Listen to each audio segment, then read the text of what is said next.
paningkamot kamo pagbuhat sa matarong og dili sa dautan aron mabuhi. Juan Kapitulo 4. Tapos sa duha ka adlaw, miadto si Jesus sa Galilea, kay siya mismo nag-ingon, ang propeta dili tinahod sa iyang kaugalingong lungsod.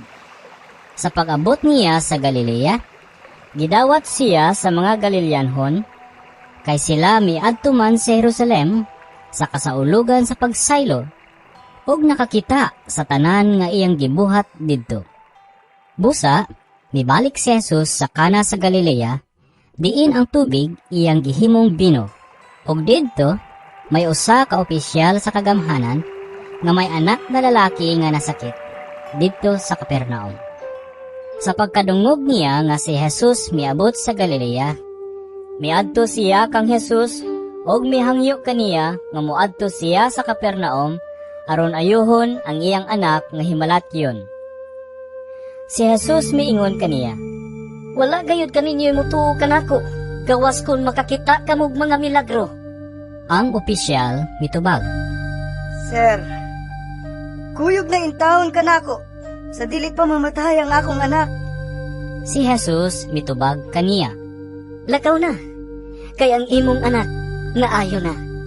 Mituo ang tawo sa gisulti ni Jesus ug mipaulit siya.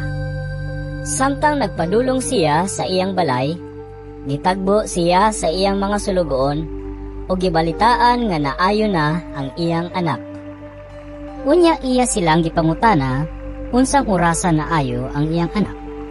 Ug sila mitubag, gahapon sa alauna, gihiwasan siya sa hilana. Unya, nahinumdom ang amahan nga maugayod kadtong orasa nga gisultihan siya ni Jesus nga naayo na ang iyang anak. Busa, siya og ang tanang sakop sa iyang panimalay mituo kang Jesus. Mao kini ang ikaduhang milagro nga gihimo ni Jesus sa iyang pag-abot sa Galilea gikan sa Judea.